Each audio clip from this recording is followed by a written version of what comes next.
ನಮಸ್ಕಾರ. ಮುಖ್ಯಾಂಶಗಳು. ಹವಾಮಾನ ಬದಲಾವಣೆ ಕುರಿತು ರೈತರಲ್ಲಿ ಜಾಗೃತಿ ಅಗತ್ಯ. ಆಧುನಿಕ ವಿಧಾನ ಅಳವಡಿಸಿಕೊಂಡಾಗ ಲಾಭ ಸಾಧ್ಯ. ಪ್ರಧಾನಿ ನರೇಂದ್ರ ಮೋದಿ. ಚುನಾವಣಾ ಆಯೋಗದಿಂದ ರಾಜ್ಯದ ಸಿಂಧಗಿ ಮತ್ತು ಹಾನಗಲ್ ವಿಧಾನಸಭಾ ಉಪಚುನಾವಣೆಗೆ ದಿನಾಂಕ ನಿಗದಿ. ಅಕ್ಟೋಬರ್ 30ರಂದು ಮತದಾನ. ದಸರಾ ಉದ್ಘಾಟನೆಗೆ ಮಾಜಿ ಮುಖ್ಯಮಂತ್ರಿ ಎಸ್ಎಂ ಕೃಷ್ಣ ಆಯ್ಕೆ. ಅಕ್ಟೋಬರ್ 7ಕ್ಕೆ ಅಧಿಕೃತ ಚಾಲನೆ. ಮುಖ್ಯಮಂತ್ರಿ ಬಸವರಾಜ ಬೊಮ್ಮಾಯಿ. ಹಾಗೂ ನೈಸರ್ಗಿಕ ವಿಕೋಪಗಳಲ್ಲಿ ಸಾವಿನ ಪ್ರಮಾಣ ಶೂನ್ಯಕ್ಕಿಳಿಸಲು ಏಕೀಕೃತ ಯೋಜನೆ. 350 ಜಿಲ್ಲೆಗಳಲ್ಲಿ ನಿಮ್ಮ ಮಿತ್ರ ಸ್ವಯಂ ಸೇವಕರ ಸೇವೆ. ಸಚಿವ ಅಮಿತ್ ಶಾ. ವಾರ್ತೆಗಳ ವಿವರ. ಹವಾಮಾನ ಸ್ಥಿತಿ ಸ್ಥಾಪಕತ್ವ ತಂತ್ರಜ್ಞಾನ ಅಳವಡಿಕೆ ಕುರಿತು ರೈತರಲ್ಲಿ ಜಾಗೃತಿ ಮೂಡಿಸುವ ಉದ್ದೇಶದಿಂದ ಪ್ರಧಾನಿ ನರೇಂದ್ರ ಮೋದಿ ಇಂದು ವಿಡಿಯೋ ಕಾನ್ಫರೆನ್ಸ್ ಮೂಲಕ ವಿಶೇಷ ಲಕ್ಷಣಗಳುಳ್ಳ 35 ಬೆಳೆಗಳ ತಳಿಗಳನ್ನು ರಾಷ್ಟ್ರಕ್ಕೆ ಸಮರ್ಪಿಸಿದರು. ಐಸಿಎಆರ್ ಕೇಂದ್ರ ಹಾಗೂ ರಾಜ್ಯಗಳ ಕೇಂದ್ರ ಕೃಷಿ ವಿಶ್ವವಿದ್ಯಾಲಯಗಳು ಮತ್ತು ಕೃಷಿ ವಿಜ್ಞಾನ ಕೇಂದ್ರಗಳು ದೇಶಾದ್ಯಂತ ಹಮ್ಮಿಕೊಂಡಿದ್ದ ಕಾರ್ಯಕ್ರಮದಲ್ಲಿ ವಿಡಿಯೋ ಕಾನ್ಫರೆನ್ಸ್ ಮೂಲಕ ಪಾಲ್ಗೊಂಡ ಪ್ರಧಾನಿ ನರೇಂದ್ರ ಮೋದಿ ಬೆಳೆಗಳ ತಳಿಗಳನ್ನು ಬಿಡುಗಡೆಗೊಳಿಸಿದರು. ಕೃಷಿಯಲ್ಲಿ ಆಧುನಿಕ ವಿಧಾನ ಅಳವಡಿಸಿಕೊಂಡಿರುವ ಹಲವು ರೈತರೊಂದಿಗೂ ಪ್ರಧಾನಿ ಸಂವಾದ ನಡೆಸಿದರು. ರಾಯಪುರದಲ್ಲಿ ಹೊಸದಾಗಿ ನಿರ್ಮಿಸಿರುವ ರಾಷ್ಟ್ರೀಯ ಬಯೋಟೆಕ್ ಒತ್ತಡ ಸಂಯಮ ಕೇಂದ್ರದ ಕ್ಯಾಂಪಸ್ ಅನ್ನು ಕೂಡ ಇದೇ ವೇಳೆ ರಾಷ್ಟ್ರಕ್ಕೆ ಸಮರ್ಪಿಸಿದರು. हमारे साथ जुड़े हैं साइंसदान, तो इन्होंने और सोशल फार्सिटी के सर साइंसदान हमारे साथ जुड़े हैं. ಈ ಸಂದರ್ಭದಲ್ಲಿ ಪ್ರಧಾನಿ ಕೃಷಿ ಹಾಗೂ ವಿಜ್ಞಾನದ ಜೊತೆಯಲ್ಲಿ ಮುನ್ನಡೆಯಬೇಕಿದೆ. ಕೃಷಿ ವಲಯ ಎದುರಿಸುತ್ತಿರುವ ಸಮಸ್ಯೆಗಳಿಗೆ ವೈಜ್ಞಾನಿಕ ಸಮುದಾಯ ಪರಿಹಾರಗಳ ಮೂಲಕ ಸಹಾಯ ನೀಡಬೇಕಿದೆ. ಹವಾಮಾನ ಬದಲಾವಣೆಯಿಂದಾಗಿ ಕೃಷಿ ರಂಗ ಹೊಸ ಸವಾಲುಗಳನ್ನು ಎದುರಿಸುತ್ತಿದೆ. ಆದರೆ ಇಂದು ಬಿಡುಗಡೆಗೊಳಿಸಿರುವ 35 ಬೆಳೆಗಳ ತಳಿಗಳು ಹವಾಮಾನ ಬದಲಾವಣೆಯ ಸವಾಲುಗಳನ್ನು ಮೆಟ್ಟಿ ನಿಲ್ಲುವ ಸಾಮರ್ಥ್ಯ ಹೊಂದಿವೆ. ಭಾರತೀಯ ಹವಾಮಾನ ಹಾಗೂ ಭೂಪ್ರದೇಶಗಳ ಅನುಗುಣವಾಗಿ ತಳಿಗಳನ್ನು ಅಭಿವೃದ್ಧಿಪಡಿಸಲಾಗಿದೆ ಎಂದರು. ಕೀಟನಾಶಕ ಹಾಗೂ ರಾಸಾಯನಿಕಗಳ ಬಳಕೆ ಬೆಳೆಗಳಿಗೆ ದೊಡ್ಡ ಬೆದರಿಕೆಯಾಗಿದೆ ಎಂದು ಪ್ರಧಾನಿ ಕಳವಳ ವ್ಯಕ್ತಪಡಿಸಿದರು. ದೇಶಾದ್ಯಂತ 100 ನೀರಾವರಿ ಯೋಜನೆಗಳನ್ನು ಆರಂಭಿಸಲಾಗಿದೆ. ಬೆಳೆ ವಿಮೆ ಯೋಜನೆಯಿಂದ ರೈತರಿಗೆ ಹೆಚ್ಚಿನ ಪ್ರಯೋಜನವಾಗುತ್ತಿದೆ ಎಂದು ಪ್ರಧಾನಿ ತಿಳಿಸಿದರು. भारत ने बहुत प्रयास करके तब इस हमले को रोका था. किसानों का ज्यादा नुकसान होने से बचाने का भरपूर प्रयास किया गया था. किसानों की जमीन को सुरक्षा देने के लिए उन्हें अलग अलग चरणों में 11 करोड़ सॉइल हेल्थ कार्ड दिए गए हैं. इसकी वजह से किसानों को अपनी जो जमीन है उसकी क्या मर्यादाएं हैं, उस जमीन की शक्ति है, किस प्रकार के बीज बोने से, किस प्रकार की फसल बोने से अधिक लाभ होता है, दवाइयां कौन सी जरूरी पड़ेगी, फर्टिलाइजर कौन सा जरूरी पड़ेगा, ये सारी चीजें उस सॉइल हेल्थ कार्ड के कारण, जमीन की सेहत का पता चलने के कारण कि इसकी वजह से किसानों को बहुत लाभ हुआ है, उनका खर्चा भी कम हुआ है और उपज भी बढ़ी है. ಪ್ರಧಾನಿ ನರೇಂದ್ರ ಮೋದಿ ಅಧ್ಯಕ್ಷತೆ ವಹಿಸಿದ್ದ ಹವಾಮಾನ ಸ್ಥಿತಿ ಸ್ಥಾಪಕತ್ವ ತಂತ್ರಜ್ಞಾನ ಅಳವಡಿಕೆ ಕುರಿತ ಸಂವಾದದಲ್ಲಿ ದೊಡ್ಡಬಳ್ಳಾಪುರದ ಕೃಷಿ ವಿಜ್ಞಾನ ಕೇಂದ್ರದ ಹಲವು ರೈತರು ವರ್ಚುವಲ್ ಮೂಲಕ ಭಾಗಿಯಾಗಿದ್ದರು. ಸಂವಾದದ ಬಳಿಕ ಕೆವಿಕೆ ಕೇಂದ್ರದ ಮುಖ್ಯಸ್ಥ ಮಲ್ಲಿಕಾರ್ಜುನಗೌಡ ಹವಾಮಾನ ವೈಪರೀತ್ಯದಿಂದ ಹಲವು ಬದಲಾವಣೆಗಳಾಗಿವೆ. ಈ ನಿಟ್ಟಿನಲ್ಲಿ ಕೃಷಿಯಲ್ಲಿ ಕೆಲವು ಅನ್ವೇಷಣೆಗಳ ಕುರಿತು ಪ್ರಧಾನಿ ಪ್ರಸ್ತಾಪಿಸಿದ್ದಾರೆ ಎಂದರು. ಹವಾಮಾನ ವೈಪರೀತ್ಯವನ್ನು ತಡೆಕೊಂಡು ಕೃಷಿ ಕ್ಷೇತ್ರದಲ್ಲಿ ಯಾವ ರೀತಿ ಮುನ್ನಡೆಯನ್ನು ಸಾಧಿಸಬೇಕು ಎಂಬತಕ್ಕಂತಹ ಒಂದು ವಿಷಯದಲ್ಲಿ ಇವತ್ತು ಮಾನ್ಯ ಪ್ರಧಾನಮಂತ್ರಿಗಳು ಈ ಹವಾಮಾನ ವೈಪರೀತ್ಯವನ್ನು ತಡೆದುಕೊಳ್ಳುವಂತಹ ಬರವನ್ನು ತಡೆದುಕೊಳ್ಳುವಂತಹ ತಳಿಗಳ ಬಗ್ಗೆ ತಿಳಿಸಿಕೊಟ್ಟಿದ್ದಾರೆ. ಹವಾಮಾನವನ್ನು ಕಲುಷಿತಗೊಳಿಸುವ ಬದಲು ಸೂಕ್ಷ್ಮ ಜೀವಿಗಳನ್ನ ಉಪಯೋಗಿಸಿ ಯಾವ ರೀತಿ ಗೊಬ್ಬರವನ್ನು ತಯಾರಿಸಬೇಕು ಅನ್ನೋದ್ರ ಬಗ್ಗೆ ತಿಳಿಸಿಕೊಟ್ಟಿದ್ದಾರೆ. ನಾವು ಈಗಾಗಲೇ ರೈತರಿಗೆ ಹವಾಮಾನ ವೈಪರೀತ್ಯಕ್ಕೆ ಹೊಂದಿಕೊಳ್ಳತಕ್ಕಂತಹ ತಳಿಗಳ ಬಗ್ಗೆ, ನಿರ್ವಹಣೆ ಬಗ್ಗೆ ತಿಳಿ ಹೇಳ್ತಾ ಇದ್ದೇವೆ, ತರಬೇತಿಗಳನ್ನು ಕೊಡ್ತಾ ಇದ್ದೇವೆ. ರೈತ ಅನಿಲ್ ಕುಮಾರ್ ಕೃಷಿಯಲ್ಲಿ ಆಧುನಿಕ ತಂತ್ರಜ್ಞಾನ ಬಳಸಿಕೊಂಡು ಪ್ರಗತಿ ಸಾಧಿಸುವ ಬಗ್ಗೆ ಸಂವಾದದಲ್ಲಿ ಜಾಗೃತಿ ಮೂಡಿಸಲಾಯಿತು ಎಂದರು. ಮಾನವ ವೈಪರೀತ್ಯ ನಾವು ಏನು ಬೇಕಾಗಿಲ್ಲ, ಅದಕ್ಕೆ ಯಾವ ಒಂದು ಎಫೆಕ್ಟ್ ಕೂಡ ಆಗೋದಿಲ್ಲ ಅಂತ ಆ ಥರದ ಒಂದು ಟೆಕ್ನಾಲಜೀಸ್ ನಮ್ಗೆ ತುಂಬಾನೇ ಸೊ ಈ ಕೃಷಿ ವಿಜ್ಞಾನ ಕೇಂದ್ರದಿಂದ ಅಂತ ಒಂದು ಟೆಕ್ನಾಲಜಿಗಳ ಭರಪೂರನೇ ಇಲ್ಲಿದೆ. ಇಲ್ಲಿ ಎಲ್ಲ ರೈತರು ಬಂದು ಇಲ್ಲಿ ಇನ್ಫಾರ್ಮೇಶನ್ ತಗೊಂಡು ಆ ಒಂದು ಪ್ರತಿಯೊಂದು ಒಂದು ಬೆಳೆಗಳ ಹಂತದಲ್ಲೂ ಕೂಡ ಮಣ್ಣು ಪರೀಕ್ಷೆಯಿಂದ ಹಿಡಿದು ನೀರು ಪರೀಕ್ಷೆಯಿಂದ ಹಿಡಿದು ಎಲ್ಲಾ ಹಂತಗಳಲ್ಲೂ ಕೂಡ ಇಲ್ಲಿ ಬಂದು ನೀವು ತಿಳ್ಕೊಂಡ್ರೆ ಖಂಡಿತವಾಗ್ಲೂ ಹೆಲ್ಪ್ ಆಗುತ್ತೆ. ಮತ್ತೋರ್ವ ರೈತ ವಿನೋದ್, ಸಿರಿಧಾನ್ಯಗಳು ಆರೋಗ್ಯಕ್ಕೆ ಉತ್ತಮ ಆಹಾರ ಧಾನ್ಯಗಳಾಗಿವೆ. ಈ ಬೆಳೆಗಳ ಕುರಿತು ಮತ್ತಷ್ಟು ಅನ್ವೇಷಣೆ ಅಗತ್ಯ ಎಂದು ಅಭಿಪ್ರಾಯಪಟ್ಟರು. ತುಂಬ ಜಾಸ್ತಿ ಇದೆ ಶುಗರ್ಗೆ ಈ ಥರ ಅದೆಲ್ಲ ತುಂಬ ಒಳ್ಳೆಯದಾಗುತ್ತೆ. ಆಮೇಲೆ ಎಷ್ಟೇ ಮಳೆ ಕಡಿಮೆ ಆದ್ರೂ ಇದು ಇಳುವರಿ ಎಲ್ಲ ಬರುತ್ತೆ. ಬಟ್ ಪ್ರೊಸೆಸಿಂಗ್ ಮಾಡೋದಕ್ಕೆ ಸ್ವಲ್ಪ ಅವಕಾಶಗಳು ಕಡಿಮೆ ಇದೆ. ಅದು ಈ ಥರ ಇಲ್ಲಿ ಬಂದು ತಿಳ್ಕೊಂಡ್ರೆ ಹೆಲ್ಪ್ ಆಗುತ್ತೆ. ಅದೇ ಪ್ರೋಸೆಸ್ ಮಾಡೋದು ಎಲ್ಲ ಕಡೆ ಇಲ್ಲ. ಅದು ಇಲ್ಲಿ ಬಂದ್ಬಿಟ್ಟು ವಿಜ್ಞಾನ ಕೇಂದ್ರದಲ್ಲಿ ಬಂದ್ಬಿಟ್ಟು ತಿಳ್ಕೊಂಡ್ರೆ ಇಲ್ಲಿದೆ. ವಿದ್ಯಾರ್ಥಿನಿ ಪುಷ್ಪ, ಬದಲಾದ ಕಾಲಘಟ್ಟದಲ್ಲಿ ಕೃಷಿ ಕ್ಷೇತ್ರದಲ್ಲೂ ಹೊಸ ಅವಕಾಶಗಳು ಲಭಿಸುತ್ತಿರುವುದು ಸಂತಸದ ಬೆಳವಣಿಗೆ ಎಂದರು. ನಾವು ಹಾರ್ಟಿಕಲ್ಚರ್ ಓದಿದ್ದೀವಿ. ಇವಾಗ ವೆರೈಟೀಸ್ ಜಾಸ್ತಿ ಹೀಲ್ಡ್ ಬರೋದೆಲ್ಲ ಎಲ್ಲ ಡೆವಲಪ್ ಮಾಡಿದ್ರೆ ನಮ್ಮ ಪ್ರೊಡಕ್ಷನ್ ಜಾಸ್ತಿ ಆಗುತ್ತೆ. ಈಗ ನಾವು ಕೃಷಿ ವಿಜ್ಞಾನ ಕೇಂದ್ರದಿಂದ ಫಾರ್ಮರ್ಸ್ಗೆ ಯಾವ ಥರ ಟೆಕ್ನಾಲಜಿ ಡೆವಲಪ್ ಆಗಿದೆ ಅಂತ ಇಲ್ಲಿ ಹೇಳ್ತಾರೆ, ಸೈಂಟಿಸ್ಟ್ ಎಲ್ಲ ಹೇಳ್ತಾರೆ. ಅದರಿಂದ ಫಾರ್ಮರ್ಸ್ಗೆ ಸ್ವಲ್ಪ ಇನ್ಸ್ಪಿರೇಷನ್ ಆಗಿದೆ. ಇದರಿಂದ ಹಲವು ವರ್ಷಗಳಿಂದ ಸ್ಥಗಿತಗೊಂಡಿದ್ದ ಕೃಷ್ಣಾ ಮೇಲ್ದಂಡೆ ಯೋಜನೆ 3ನೇ ಹಂತದ ಭೂಸ್ವಾಧೀನ ಮತ್ತು ಪುನರ್ವಸತಿ ಮತ್ತು ಪುನರ್ ನಿರ್ಮಾಣ ಯೋಜನೆ ಕೈಗೊಳ್ಳಲು ತೀರ್ಮಾನಿಸಲಾಗಿದೆ ಎಂದು ಮುಖ್ಯಮಂತ್ರಿ ಬಸವರಾಜ ಬೊಮ್ಮಾಯಿ ಹೇಳಿದ್ದಾರೆ. ಬೆಂಗಳೂರಿನಲ್ಲಿಂದು ಕೃಷ್ಣಾ ಭಾಗ್ಯ ಜಲ ನಿಗಮದ ಸಭೆ ನಡೆಸಿದ ಬಳಿಕ ಸುದ್ದಿಗಾರರೊಂದಿಗೆ ಅವರು ಯೋಜನೆಯಿಂದ ಮುಳುಗಡೆಯಾಗುವ 20 ಗ್ರಾಮಗಳನ್ನು ಸ್ಥಳಾಂತರಿಸಿ ಅದಕ್ಕೆ ಬೇಕಾಗುವ ಪುನರ್ವಸತಿ ಕೇಂದ್ರ ಹಾಗೂ ಮೂಲಸೌಕರ್ಯಕ್ಕೆ ಅಗತ್ಯವಿರುವ 2,500 ಕೋಟಿ ರೂಪಾಯಿ ಒದಗಿಸಲು ನಿರ್ಧರಿಸಲಾಗಿದೆ ಎಂದರು. ಕೃಷ್ಣಾ ಭಾಗ್ಯ ಜಲ ನಿಗಮದ ಕಚೇರಿಯನ್ನು ಆಲಮಟ್ಟಿಗೆ ಸ್ಥಳಾಂತರಿಸಲಾಗುವುದು, ಖಾಲಿ ಹುದ್ದೆಗಳನ್ನು ಆದ್ಯತೆ ಮೇಲೆ ಭರ್ತಿ ಮಾಡುವುದು ಸೇರಿದಂತೆ ಭೂಸ್ವಾಧೀನಕ್ಕೆ ಸಂಬಂಧಿಸಿದಂತೆ ನಿಗಮಕ್ಕೆ ಹೆಚ್ಚುವರಿ ಸಿಬ್ಬಂದಿ ಒದಗಿಸಲು ಮತ್ತು ಡ್ರೋನ್ ಸರ್ವೆ ಹಾಗೂ ಸರ್ವೇಯರ್ಗಳನ್ನು ಬಳಸಿ ಸಮೀಕ್ಷೆ ಮಾಡಲು ಸೂಚಿಸಲಾಗಿದೆ ಎಂದರು. ಎರಡನೇದಾಗಿ ಭೂಸ್ವಾಧೀನ ಪ್ರಕ್ರಿಯೆ R&R ಮತ್ತು ಭೂಸ್ವಾಧೀನ ಪ್ರಕ್ರಿಯೆಗೆ ಕೂಡಲೇ ಚಾಲನೆಯನ್ನು ಕೊಡಬೇಕು. ಮತ್ತು ಈಗಾಗಲೇ ಭೂಸ್ವಾಧೀನ ಆದೇಶ ಆಗಿರುವಂಥ ಇದಕ್ಕೆ ಸುಮಾರು 2,500 ಕೋಟಿ ರೂಪಾಯಿಯನ್ನು ಬಿಡುಗಡೆ ಮಾಡಬೇಕು ಅಂಥೇಳಿ ತೀರ್ಮಾನವನ್ನು ಮಾಡಿದ್ದೆ. ಮತ್ತು KBJNL ಕಚೇರಿಯನ್ನು ಆಲ್ಮಟ್ಟಿಗೆ ವರ್ಗಾಯಿಸಲು ನಾನು ಸೂಚನೆಯನ್ನು ಈಗಾಗಲೇ ಕೊಟ್ಟಿದ್ದೇನೆ. ಮತ್ತು ಭೂಸ್ವಾಧೀನಕ್ಕೆ ಹೆಚ್ಚುವರಿ ಸಿಬ್ಬಂದಿಯನ್ನು ಒದಗಿಸಲು ಮುಖ್ಯಮಂತ್ರಿಗಳ ಒಂದು ಸೂಚನೆ ಈಗಾಗಲೇ ಕೊಟ್ಟಿದೆ. ಮತ್ತು ಸರ್ವೆ ಮಾಡುವಾಗ ಸರ್ವೇರ್ ಕೊರತೆ ಇದೆ ಅಂತ ಕಂಡುಬಂದು ಹೆಚ್ಚಿನ ಸರ್ವೇರ್ಗಳನ್ನು ಹಾಕಿ ಈ ಭೂ ಸ್ವಾಧೀನ ಪ್ರಕ್ರಿಯೆಗೆ ಸರ್ವೆ ಕಾರ್ಯವನ್ನು ಪೂರ್ತಿ ಆಗಬೇಕನ್ನುವಂಥ ತೀರ್ಮಾನವನ್ನು ಕೂಡ ನಾವು ಇವತ್ತು ಮಾಡಿದ್ದೇವೆ. ರಾಜ್ಯದ ಸಿಂಧಗಿ ಮತ್ತು ಹಾನಗಲ್ ವಿಧಾನಸಭಾ ಕ್ಷೇತ್ರಗಳ ಉಪಚುನಾವಣೆಗೆ ಕೇಂದ್ರ ಚುನಾವಣಾ ಆಯೋಗ ದಿನಾಂಕ ನಿಗದಿಪಡಿಸಿದೆ. ಈ ಎರಡೂ ಕ್ಷೇತ್ರಗಳಿಗೆ ಅಕ್ಟೋಬರ್ 30ರಂದು ಮತದಾನ ನಡೆಯಲಿದ್ದು, ನವೆಂಬರ್ 2ರಂದು ಮತ ಎಣಿಕೆ ಕಾರ್ಯ ನಡೆಯಲಿದೆ. ಅಕ್ಟೋಬರ್ 1ರಂದು ಚುನಾವಣಾ ಅಧಿಸೂಚನೆ ಹೊರಬೀಳಲಿದ್ದು, ನಾಮಪತ್ರ ಸಲ್ಲಿಕೆಗೆ ಅಕ್ಟೋಬರ್ 8 ಕಡೆಯ ದಿನವಾಗಿದೆ. ತಕ್ಷಣದಿಂದಲೇ ಮಾದರಿ ನೀತಿ ಸಂಹಿತೆ ಜಾರಿಯಾಗಲಿದೆ. ಸಿಂಧಗಿ ಶಾಸಕರಾಗಿದ್ದ MC ಮನಗೂಳಿ ಮತ್ತು ಹಾನಗಲ್ ಶಾಸಕರಾಗಿದ್ದ CM ಉದಾಸಿ ಅವರ ನಿಧನದಿಂದ ಆ ಎರಡೂ ಕ್ಷೇತ್ರಗಳು ತೆರವಾಗಿದ್ದವು.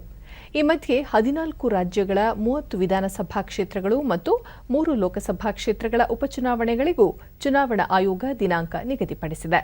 ಈ ಎಲ್ಲ ಕ್ಷೇತ್ರಗಳಲ್ಲಿ ಕೂಡ ಅಕ್ಟೋಬರ್ 30ರಂದು ಮತದಾನ ಹಾಗೂ ನವೆಂಬರ್ 2ರಂದು ಮತ ಎಣಿಕೆ ನಡೆಯಲಿದೆ. ರಾಜ್ಯದ ಸಿಂಧಗಿ ಮತ್ತು ಹಾನಗಲ್ ವಿಧಾನಸಭಾ ಕ್ಷೇತ್ರಗಳ ಉಪಚುನಾವಣೆಗೆ ಕೇಂದ್ರ ಚುನಾವಣಾ ಆಯೋಗ ದಿನಾಂಕ ನಿಗದಿಪಡಿಸಿರುವ ಹಿನ್ನೆಲೆಯಲ್ಲಿ ಕೂಡಲೇ ಪಕ್ಷದ ಅಭ್ಯರ್ಥಿಗಳ ಆಯ್ಕೆ ಪ್ರಕ್ರಿಯೆ ಆರಂಭಿಸಲಾಗುವುದು ಎಂದು ಮುಖ್ಯಮಂತ್ರಿ ಬಸವರಾಜ ಬೊಮ್ಮಾಯಿ ಬೆಂಗಳೂರಿನಲ್ಲಿಂದು ಹೇಳಿದ್ದಾರೆ. ಸುದ್ದಿಗಾರರೊಂದಿಗೆ ಅವರು ಕೋರ್ ಕಮಿಟಿ ಸಭೆಯಲ್ಲಿ ನಡೆದ ಚರ್ಚೆಯಂತೆ ಪಕ್ಷದ ರಾಜ್ಯಾಧ್ಯಕ್ಷ ನಳಿನ್ ಕುಮಾರ್ ಕಟೀಲ್ ಎರಡೂ ಕ್ಷೇತ್ರಗಳಿಗೆ ವೀಕ್ಷಕರನ್ನು ಕಳುಹಿಸಿ ಅಭ್ಯರ್ಥಿಗಳ ಆಯ್ಕೆಗೆ ಅಭಿಪ್ರಾಯ ಸಂಗ್ರಹಿಸಲಿದ್ದಾರೆ.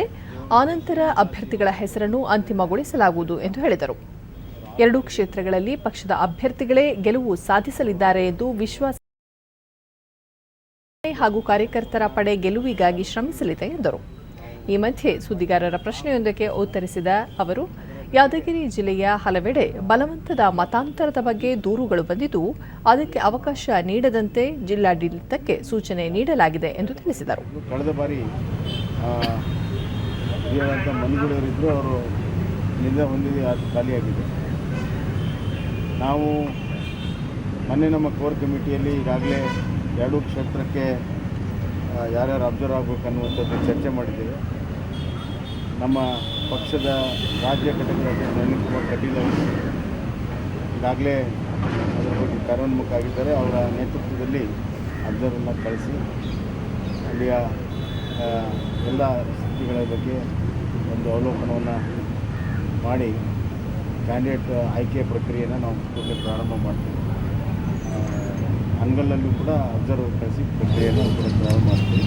ಎರಡೂ ಕ್ಷೇತ್ರದಲ್ಲಿ ಈ ಬಾರಿ ಭಾರತೀಯ ಜನತಾ ಪಕ್ಷ ಗೆಲ್ಲುವಂಥ ಸಂಪೂರ್ಣವಾದಂಥ ವಿಶ್ವಾಸ ಅಲ್ಲಿರುವಂಥ ಇದಕ್ಕೆ ಆಗಲಿ ಸೂಕ್ತ ಡೈರೆಕ್ಷನ್ ಕೊಡ್ತೀನಿ. ಯಾವುದೇ ಥರದ ಬಲವಂತವಾದಂಥ ಆಸೆ ಆಮಿಷ ಒಡ್ಡಿ ಅಥವಾ ಬಲವಂತವಾಗಿ ಸ್ವತಂತ್ರ ಕಾನೂನು ಬಾಹಿರ ಈಗ ಅದಕ್ಕೆ ಯಾವುದೇ ಥರದ ಅವಕಾಶವನ್ನು ಕೊಡಬಾರದು ಅಂತ ಜಿಲ್ಲಾಡಳಿತ. ಹಾನಗಲ್ ಮತ್ತು ಸಿಂಧಗಿ ಕ್ಷೇತ್ರದ ಉಪಚುನಾವಣೆ ವೇಳಾಪಟ್ಟಿ ಪ್ರಕಟವಾಗುತ್ತಿದ್ದಂತೆ ರಾಜಕೀಯ ಪಕ್ಷಗಳಲ್ಲಿ ಅಭ್ಯರ್ಥಿ ಆಯ್ಕೆ ಪ್ರಕ್ರಿಯೆ ಪ್ರಯತ್ನ ಚುರುಕುಗೊಂಡಿದೆ. ಈ ಕುರಿತು ಜೆಡಿಎಸ್ ಮುಖಂಡ ಎಚ್.ಡಿ. ಕುಮಾರಸ್ವಾಮಿ ಎರಡೂ ಕ್ಷೇತ್ರಗಳಲ್ಲಿ ಜೆಡಿಎಸ್ ಅಭ್ಯರ್ಥಿಗಳು ಸೆಣಸಲಿದ್ದಾರೆ ಎಂದು ಹೇಳಿದ್ದಾರೆ. ಹಾನಗಲ್ ವಿಧಾನಸಭಾ ಕ್ಷೇತ್ರಕ್ಕೆ ನಯಾಜ್ ಹೆಸರನ್ನು ಈಗಾಗಲೇ ಘೋಷಣೆ ಮಾಡಲಾಗಿದೆ. ಸಿಂಧಗಿ ಕ್ಷೇತ್ರದಲ್ಲಿ 5 ಆಕಾಂಕ್ಷಿಗಳಿದ್ದು ಕಾರ್ಯಕರ್ತರೊಂದಿಗೆ ಚರ್ಚಿಸಿ ಹೆಸರು ಅಂತಿಮಗೊಳಿಸಲಾಗುವುದು ಎಂದು ಹೇಳಿದರು. ಮತ್ತೊಂದೆಡೆ ಕೆಪಿಸಿಸಿ ಈಗಾಗಲೇ ನನ್ನನ್ನು ಭೇಟಿ ಮಾಡಿ ಸುದೀರ್ಘವಾಗಿ ಅಲ್ಲಿಯ ಒಂದು ಅಭ್ಯರ್ಥಿಯ ಬಗ್ಗೆ ಚರ್ಚೆಗಳನ್ನೇನು ಮಾಡಿದ್ದಾರೆ.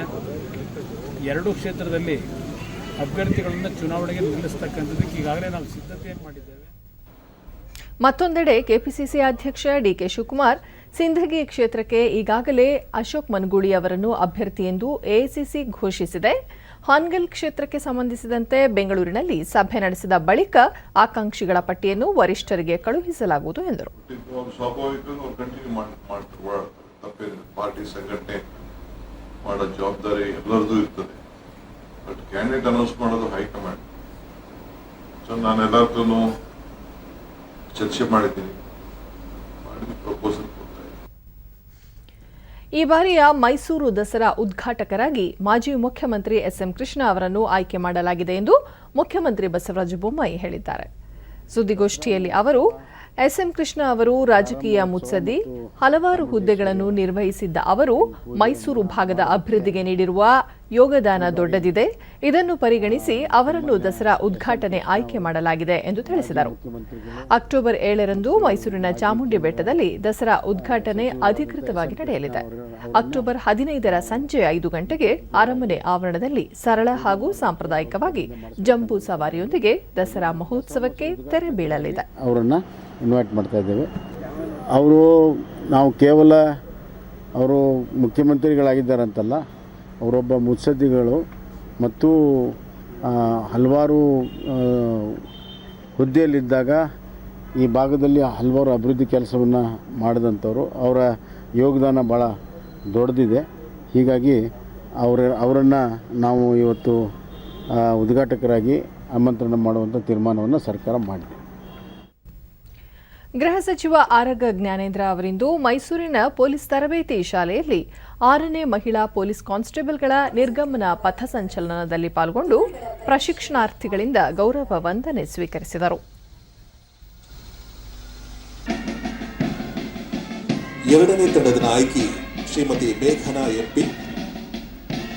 ಸಮಾಗಮಗೊಂಡ ವಾದ್ಯವೃಂದದವರು ಕಣ್ಣರಿಗೆ ಸಿದ್ದು ಇದೀಗ 5ನೇ ತುಕಡಿ ವ್ಯವಹಾರದಲ್ಲಿ ಮುಖ್ಯ ಅತಿಥಿಗಳು ಇದೀಗ ಪರಿವೀಕ್ಷಣೆಯನ್ನು ಮುಗಿಸಿದ್ದಾರೆ. ನಂತರ ಅವರು ರಾಜ್ಯದಲ್ಲಿ ದಾಖಲಾದ ಒಟ್ಟು ಪ್ರಕರಣಗಳಲ್ಲಿ 35%ಕ್ಕಿಂತ ಹೆಚ್ಚು ಮಹಿಳೆಯರು ಮತ್ತು ಮಕ್ಕಳ ವಿರುದ್ಧದ ಪ್ರಕರಣಗಳಾಗಿದ್ದು, ಮಹಿಳೆಯರ ಸಬಲೀಕರಣ ಮತ್ತು ಅವರಲ್ಲಿ ಆತ್ಮಸ್ಥೈರ್ಯ ಮೂಡಿಸುವ ನಿಟ್ಟಿನಲ್ಲಿ ಹಲವು ಯೋಜನೆಗಳನ್ನು ಕೈಗೊಂಡಿದೆ. ಪ್ರತಿ ಜಿಲ್ಲೆಯಲ್ಲಿಯೂ 1 ಮಹಿಳಾ ಪೊಲೀಸ್ ಠಾಣೆ ಆರಂಭಿಸಲು ಚಿಂತನೆ ನಡೆಸಲಾಗಿದೆ ಎಂದರು.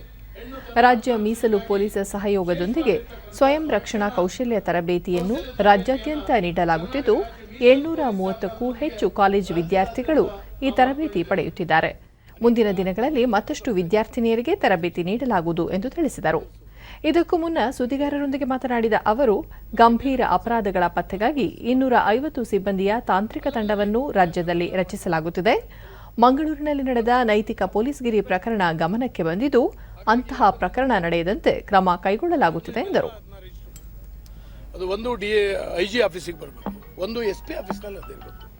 ತಕ್ಷಣ SP ಅದ್ರ ಬಗ್ಗೆ ಗಮನ ಕೊಡಬೇಕು. ಆ ರೀತಿಯಲ್ಲಿ ಒಂದು ವ್ಯವಸ್ಥೆ ಈಗ ತಾವು ಯಾವಾಗಲೂ ಕೇಳ್ತಾ ಇರ್ತೀವಿ, ಒಂದು ಜನಸ್ನೇಹಿ ಪೊಲೀಸ್ ವ್ಯವಸ್ಥೆ ಬರಬೇಕು ಅನ್ನುವಂಥದ್ದು. ಅದಕ್ಕೆ ಪೂರಕವಾಗಿ ಇವೆಲ್ಲ ಮಾಡೋಣ ಅಂತ ಹೇಳಿದ್ದೇವೆ. ರೇಷ್ಮೆ ಸಚಿವ ಡಾಕ್ಟರ್ ನಾರಾಯಣಗೌಡ ಬೆಂಗಳೂರಿನಲ್ಲಿಂದು ಹಿರಿಯ ಅಧಿಕಾರಿಗಳೊಂದಿಗೆ ಪ್ರಗತಿ ಪರಿಶೀಲನಾ ಸಭೆ ನಡೆಸಿದರು. ಈ ಸಂದರ್ಭದಲ್ಲಿ ರೇಷ್ಮೆ ಉದ್ಯಮಗಳ ನಿಗಮದ ಅಧ್ಯಕ್ಷ SR ಗೌಡ, ಕರ್ನಾಟಕ ರೇಷ್ಮೆ ಮಾರಾಟ ಮಂಡಳಿ ಅಧ್ಯಕ್ಷೆ ಸಚಿತಾ, ವ್ಯವಸ್ಥಾಪಕ ನಿರ್ದೇಶಕಿ ಕನಕವಲ್ಲಿ, ಇಲಾಖೆ ಆಯುಕ್ತ ಪೆದ್ದಪ್ಪಯ್ಯ ಮತ್ತಿತರರು ಉಪಸ್ಥಿತರಿದ್ದರು. ಈ ವೇಳೆ ಸಚಿವರು ಕರ್ನಾಟಕ ರೇಷ್ಮೆ ಉದ್ಯಮಗಳ ನಿಗಮದಲ್ಲಿ ವಹಿವಾಟು ವಿಸ್ತರಣೆ ಜತೆಗೆ ಉತ್ಪಾದನೆ ದ್ವಿಗುಣಗೊಳಿಸಲು ಸೂಕ್ತ ಕ್ರಮ ಕೈಗೊಳ್ಳುವಂತೆ ಹಿರಿಯ ಅಧಿಕಾರಿಗಳಿಗೆ ಸೂಚಿಸಿದರು.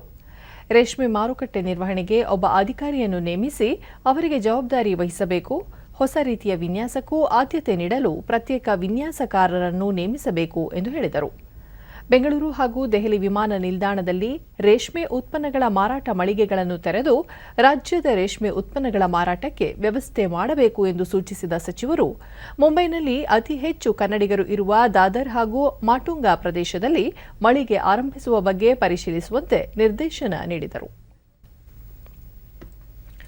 ರಾಜ್ಯದಲ್ಲಿ ಇಂದು ಹೊಸದಾಗಿ 629 ಕೋವಿಡ್ ಪ್ರಕರಣಗಳು ದೃಢಪಟ್ಟಿದ್ದು, ಇದರೊಂದಿಗೆ ಒಟ್ಟು ಸೋಂಕು ಪ್ರಕರಣಗಳ ಸಂಖ್ಯೆ 29,74,528ಕ್ಕೆ ಏರಿಕೆಯಾಗಿದೆ. ಇಂದು 782 ಮಂದಿ ಆಸ್ಪತ್ರೆಯಿಂದ ಬಿಡುಗಡೆಯಾಗಿದ್ದು, ಇದುವರೆಗೂ ಗುಣಮುಖರಾದವರ ಒಟ್ಟು ಸಂಖ್ಯೆ 29,24,102ಕ್ಕೆ ತಲುಪಿದೆ.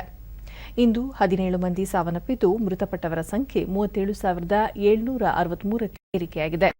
ಸದ್ಯ ರಾಜ್ಯದಲ್ಲಿ 12,634 ಸಕ್ರಿಯ ಪ್ರಕರಣಗಳಿವೆ ಎಂದು ಆರೋಗ್ಯ ಮತ್ತು ಕುಟುಂಬ ಕಲ್ಯಾಣ ಇಲಾಖೆ ತಿಳಿಸಿದೆ. ಬೆಂಗಳೂರಿನಲ್ಲಿ 229 ಮಂದಿಗೆ ಸೋಂಕು ತಗುಲಿದ್ದು, ಒಟ್ಟು ಸೋಂಕು ಪ್ರಕರಣಗಳ ಸಂಖ್ಯೆ 12,45,900ಕ್ಕೆ ಏರಿಕೆಯಾಗಿದೆ. ಇಂದು 199 ಮಂದಿ ಆಸ್ಪತ್ರೆಯಿಂದ ಬಿಡುಗಡೆಯಾಗಿದ್ದು, ಇದುವರೆಗೂ ಒಟ್ಟು 12,22,338 ಮಂದಿ ಗುಣಮುಖರಾಗಿದ್ದಾರೆ. ಸದ್ಯ 7,418 ಸಕ್ರಿಯ ಪ್ರಕರಣಗಳಿವೆ. ಬೆಂಗಳೂರಿನಲ್ಲಿ 6 ಮಂದಿ ಸಾವನ್ನಪ್ಪಿದ್ದು, ಇದುವರೆಗೂ ಒಟ್ಟು 16,143 ಮಂದಿ ಸಾವನ್ನಪ್ಪಿದ್ದಾರೆ.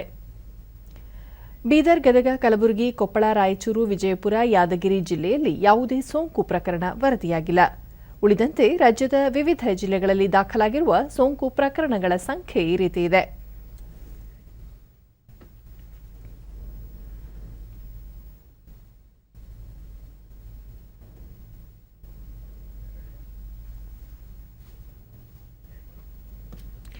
ಕರ್ನಾಟಕ ಸಣ್ಣ ಕೈಗಾರಿಕಾ ಸಂಘ ಬೆಂಗಳೂರಿನಲ್ಲಿಂದು ಸೂಕ್ಷ್ಮ, ಸಣ್ಣ ಮತ್ತು ಮಧ್ಯಮ ವಲಯದ ಉದ್ಯಮ ಕ್ಷೇತ್ರದಲ್ಲಿ ಉದ್ಯೋಗ ಸುರಕ್ಷತೆ ಮತ್ತು ಆರೋಗ್ಯ ಕುರಿತ ಒಂದು ದಿನದ ಕಾರ್ಯಾಗಾರವನ್ನು ಆಯೋಜಿಸಿತ್ತು. IGFP ನಿರ್ದೇಶಕ BK ಸಾಹು, DGF ASLI ಡಾ R ಇಳಂಗೋವನ್, ಕಾರ್ಮಿಕ ಇಲಾಖೆ ಹೆಚ್ಚುವರಿ ಆಯುಕ್ತ ಡಾ ಮಂಜುನಾಥ್ ಸೇರಿದಂತೆ ಮತ್ತಿತರರು ಕಾರ್ಯಾಗಾರಕ್ಕೆ ಚಾಲನೆ ನೀಡಿದರು. ಕಾರ್ಯಾಗಾರದಲ್ಲಿ BK ಸಾಹು, MSME ವಲಯ ಪ್ರಮುಖ ಉತ್ಪಾದನಾ ಕ್ಷೇತ್ರವಾಗಿದ್ದು, ಲಕ್ಷಾಂತರ ಜನರಿಗೆ ಉದ್ಯೋಗ ನೀಡಿದೆ. ಕೋವಿಡ್-19 ಸಂದರ್ಭದಲ್ಲಿ ಅವರ ಸಾಮಾಜಿಕ ಭದ್ರತೆಗಾಗಿ ಕೇಂದ್ರ ಹಾಗೂ ರಾಜ್ಯ ಸರ್ಕಾರಗಳು ಹಲವು ಕ್ರಮಗಳನ್ನು ಕೈಗೊಂಡಿದೆ ಎಂದು ತಿಳಿಸಿದರು. MSME is one of the most important. If I say two sectors which I closely followed up, Vilodaman focal point last 1.5 years in the first lockdown in 2020, two sectors were badly affected. If you have seen the migrant workers, the way they ran from the host state to home states. ಡಾ R Elangovan, COVID-19 ವಿಶ್ವದಾದ್ಯಂತ ಕಾರ್ಮಿಕರ ಸುರಕ್ಷತೆ ಮತ್ತು ಆರೋಗ್ಯದ ಮೇಲೆ ಪರಿಣಾಮ ಬೀರಿದ್ದು, ಉದ್ಯೋಗಿಗಳ ದೈಹಿಕ ಹಾಗೂ ಮಾನಸಿಕ ಆರೋಗ್ಯದ ಬಗ್ಗೆ ಕಾಳಜಿ ವಹಿಸಲು ಉತ್ತಮ ರಾಷ್ಟ್ರೀಯ ಔದ್ಯೋಗಿಕ ಸುರಕ್ಷತೆ ಮತ್ತು ಆರೋಗ್ಯ ನೀತಿ ಅಗತ್ಯವಿದೆ ಎಂದು ಅಭಿಪ್ರಾಯಪಟ್ಟರು.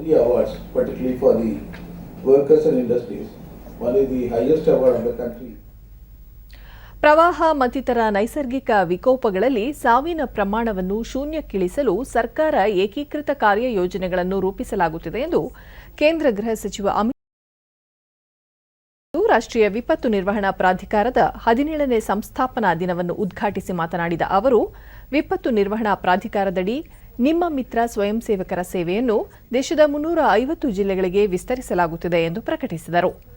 ಒಡಿಶಾದಲ್ಲಿ ಸೂಪರ್ ಚಂಡಮಾರುತದಿಂದ ಹಾಗೂ ಈ ಹಿಂದೆ ಗುಜರಾತ್ನಲ್ಲಿ ಭೂಕಂಪದಿಂದ ಉಂಟಾದ ಜೀವ ಹಾಗೂ ಆಸ್ತಿಪಾಸ್ತಿಗಳ ಹಾನಿಯನ್ನು ಗೃಹ ಸಚಿವರು ಈ ಸಂದರ್ಭದಲ್ಲಿ ಸ್ಮರಿಸಿದರು. ವಿಪತ್ತುಗಳು ಸಂಭವಿಸುವ ಕುರಿತು ಮುಂಚಿತವಾಗಿಯೇ ಮಾಹಿತಿ ನೀಡುವ ವ್ಯವಸ್ಥೆಯನ್ನು ಅನುಷ್ಠಾನಗೊಳಿಸುವ ಅಗತ್ಯವನ್ನು ಒತ್ತಿ ಹೇಳಿದ ಅವರು, ಸಂಭವನೀಯ ನೈಸರ್ಗಿಕ ಅನಾಹುತಗಳನ್ನು ವೈಜ್ಞಾನಿಕವಾಗಿ ಅಧ್ಯಯನ ನಡೆಸಿ ಅಂತಹ ಪ್ರದೇಶಗಳಲ್ಲಿ ಮುಂಚಿತವಾಗಿಯೇ ಕೇಂದ್ರೀಯ ತಂಡಗಳನ್ನು ನಿಯೋಜಿಸುವ ಪ್ರಯತ್ನ ನಡೆಸಬೇಕು ಎಂದು ಹೇಳಿದರು. 1 घंटा, 2 घंटा, 3 घंटा इतने बड़े देश के अंदर लगना बड़ा स्वाभाविक है. हम इसका जाल बुन रहे हैं, फैलाव भी कर रहे हैं. 12 बटालियन बन चुकी है, 4 और बना रहे हैं. परंतु कितना भी इसका फैलाव करें, ये संभव नहीं हो सकता. कुछ सेकंडों में रिस्पॉन्ड अगर ಭಾರತದ ಸ್ವಾತಂತ್ರ್ಯ ಹೋರಾಟ ಆಂದೋಲನವು ಆಧುನಿಕ ಜಗತ್ತು ಕಂಡ ಅತಿದೊಡ್ಡ ಚಳುವಳಿಗಳಲ್ಲಿ ಒಂದಾಗಿದೆ. ಸ್ವಾತಂತ್ರ್ಯ ಹೋರಾಟದ ಘಟನೆಗಳು, ತಮ್ಮ ಸರ್ವಸ್ವವನ್ನು ತ್ಯಾಗ ಮಾಡಿದ ಹಲವು ಮಹನೀಯರ ಕುರಿತ ವಿಶೇಷ ವರದಿಯ ಸರಣಿ ಆಕಾಶವಾಣಿ ರಾಷ್ಟ್ರೀಯ ಸುದ್ದಿ ವಿಭಾಗದ ಸಹಕಾರದೊಂದಿಗೆ ಇಲ್ಲಿದೆ.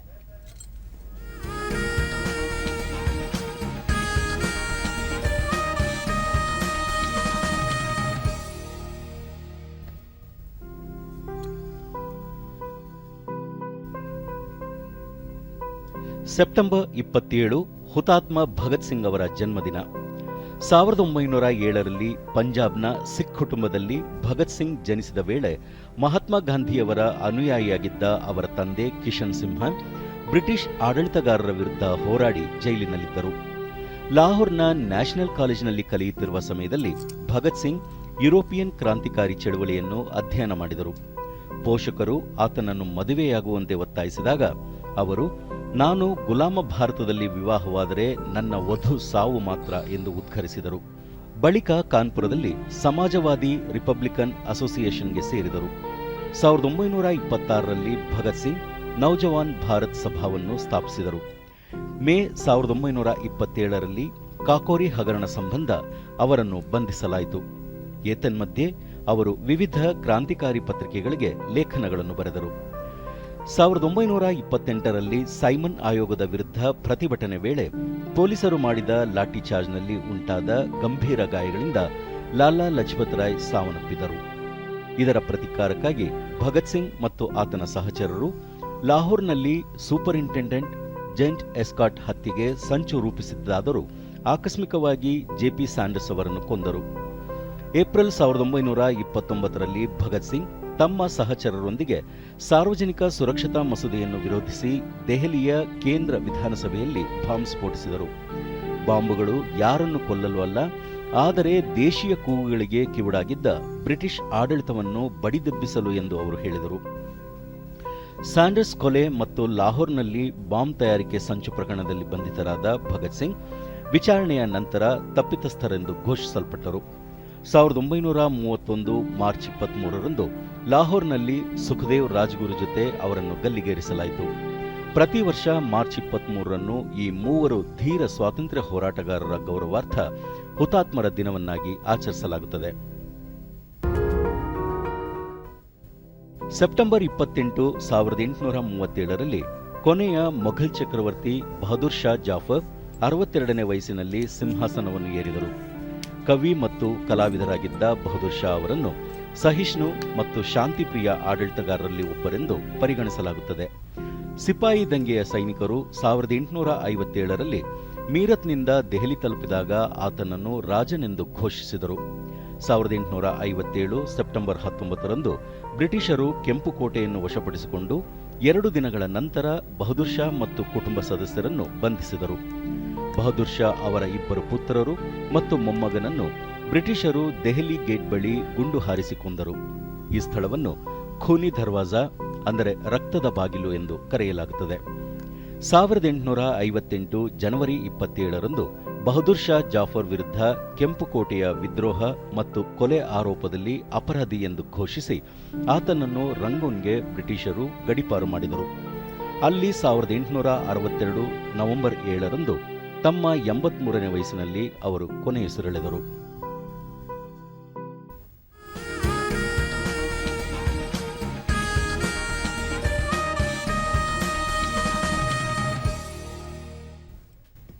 ಕೊನೆಯಲ್ಲಿ ಮತ್ತೊಮ್ಮೆ ಮುಖ್ಯಾಂಶಗಳು. ಹವಾಮಾನ ಬದಲಾವಣೆ ಕುರಿತು ರೈತರಲ್ಲಿ ಜಾಗೃತಿ ಅಗತ್ಯ. ಆಧುನಿಕ ವಿಧಾನ ಅಳವಡಿಸಿಕೊಂಡಾಗ ಲಾಭ ಸಾಧ್ಯ. ಪ್ರಧಾನಿ ನರೇಂದ್ರ ಮೋದಿ. ಚುನಾವಣಾ ಆಯೋಗದಿಂದ ರಾಜ್ಯದ ಸಿಂಧಗಿ ಮತ್ತು ಹಾನಗಲ್ ವಿಧಾನಸಭಾ ಉಪಚುನಾವಣೆಗೆ ದಿನಾಂಕ ನಿಗದಿ. ಅಕ್ಟೋಬರ್ 30ರಂದು ಮತದಾನ. ದಸರಾ ಉದ್ಘಾಟನೆಗೆ ಮಾಜಿ ಮುಖ್ಯಮಂತ್ರಿ ಎಸ್ಎಂ ಕೃಷ್ಣ ಆಯ್ಕೆ. ಅಕ್ಟೋಬರ್ 7ಕ್ಕೆ ಅಧಿಕೃತ ಚಾಲನೆ. ಮುಖ್ಯಮಂತ್ರಿ ಬಸವರಾಜ ಬೊಮ್ಮಾಯಿ. ಹಾಗೂ ನೈಸರ್ಗಿಕ ವಿಕೋಪಗಳಲ್ಲಿ ಸಾವಿನ ಪ್ರಮಾಣ ಶೂನ್ಯಕ್ಕಿಳಿಸಲು ಏಕೀಕೃತ ಯೋಜನೆ. 350 ಜಿಲ್ಲೆಗಳಲ್ಲಿ ನಿಮ್ಮ ಮಿತ್ರ ಸ್ವಯಂ ಸೇವಕರ ಸೇವೆ. ಸಚಿವ ಅಮಿತ್ ಶಾ. ನಮ್ಮ ವಾರ್ತಾ ಪ್ರಸಾರವನ್ನು ನೀವು ಡಿಡಿ ಚಂದನ ನ್ಯೂಸ್ ಯೂಟ್ಯೂಬ್ ಚಾನೆಲ್ನಲ್ಲೂ ವೀಕ್ಷಿಸಬಹುದು. ವ್ಯಕ್ತಿಗತ ಅಂತರ ಕಾಪಾಡಿಕೊಳ್ಳುವುದರೊಂದಿಗೆ ನೀವು ಸುರಕ್ಷಿತವಾಗಿರಿ, ನಿಮ್ಮವರನ್ನು ಸುರಕ್ಷಿತವಾಗಿರಿಸಿ. ನೈರ್ಮಲ್ಯಕ್ಕೆ ಆದ್ಯತೆ ನೀಡುವುದರ ಜೊತೆಗೆ ಕೋವಿಡ್-19 ಮಾರ್ಗಸೂಚಿಗಳನ್ನು ತಪ್ಪದೇ ಪಾಲಿಸಿ. ಇಲ್ಲಿಗೆ ಇಂದಿನ ವಾರ್ತಾ ಪ್ರಸಾರ ಮುಕ್ತಾಯವಾಯಿತು. ಸತ್ಯ, ಸಮರ್ಥ, ಸಂಪೂರ್ಣ ಸುದ್ದಿಗಾಗಿ ವೀಕ್ಷಿಸಿ ಚಂದನ ವಾರ್ತೆ. ನಮ್ಮ ಮುಂದಿನ ವಾರ್ತಾ ಪ್ರಸಾರ ನಾಳೆ ಬೆಳಗ್ಗೆ 7:30 ನಮಸ್ಕಾರ.